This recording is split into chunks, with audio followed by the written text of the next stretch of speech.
just a few hours. There has been so much discussion in the past few days, not only about the potential for a trade war with Europe, but also even the collapse of the NATO alliance itself. And with that, Mr. Secretary-General, I'd like to begin with you, because with the U.S. still a guarantor of European security, are European NATO allies hostage to Trump's demands? Well, listen, NATO, since 1949, is the Transatlantic Alliance. And I think we have to be very careful in considering the fact that the US and Canada are not only in NATO to prevent the historic mistake the US made, in their own view, after the First World War, which was retreating from the world stage, and then the long arm of history reaching out to the US again in the Second World War, not wanting to repeat that mistake.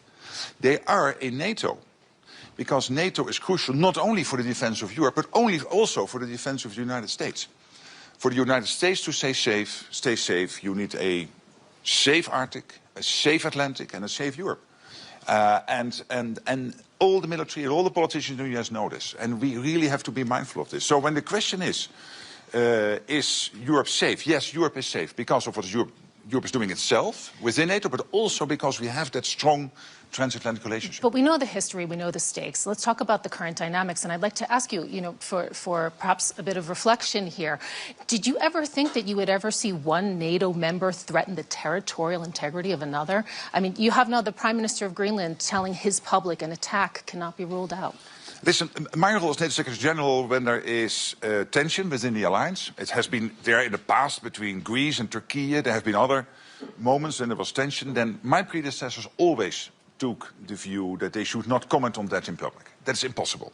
Why is that impossible? Because as soon as I do, I cannot any longer help to somehow, with others, of course, not me, only myself, but of course with other leaders, to basically diffuse the tension, to de-escalate, etc.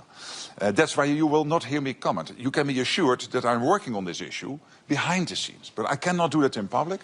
Sorry, no comments from me on Greenland. Well, sometimes behind the scenes comments do become public in various ways, as we've seen in the past few days. That's true. You've talked about security in the Arctic. No matter how you come out of this Greenland row, I mean, it really seems as if the dynamics have fundamentally changed within NATO. You have Macron saying yesterday, we are shifting to a world without rules. Hasn't all of this fundamentally damaged the foundations of NATO, the shared trust, the shared values? Of course, I see that there are these tensions at the moment. There's no doubt. Again, I'm not going to comment on that, but I can assure you the only way to deal with that is, in the end, thoughtful diplomacy. So statements from me will not add anything here. And when it comes to the Arctic, I think President Trump is right. Other leaders in NATO are right. We need to defend the Arctic. We know that these sea lanes are opening up. We know that China and Russia are increasingly active in the Arctic. There are 8 countries bordering on the Arctic. 7 are a member of NATO. That's Finland and Sweden and Norway and Denmark, Iceland, Canada and the US. And there's only 1 country bordering on the Arctic outside NATO, and that's Russia.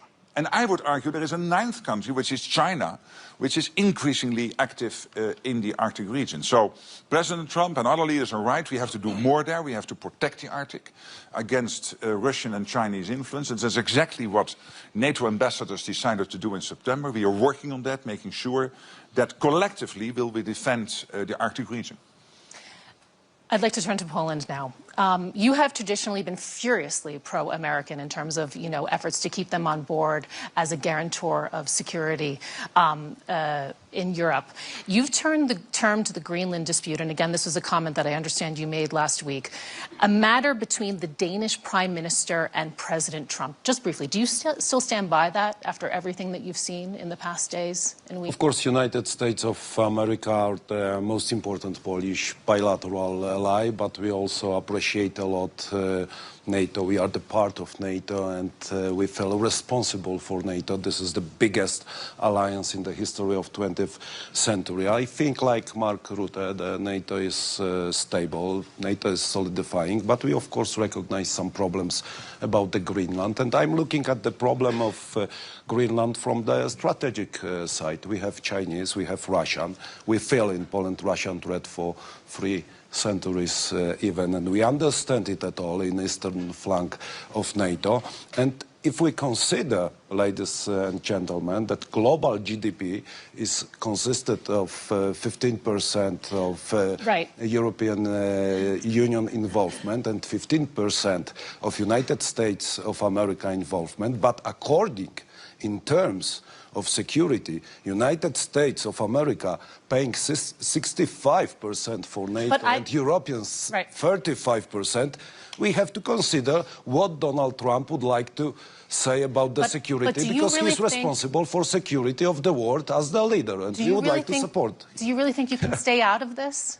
Do you really think you can stay out of this row? Do you really think that, I mean, isn't this the moment right now for solidarity in Europe? Isn't this key to a united and a strong response?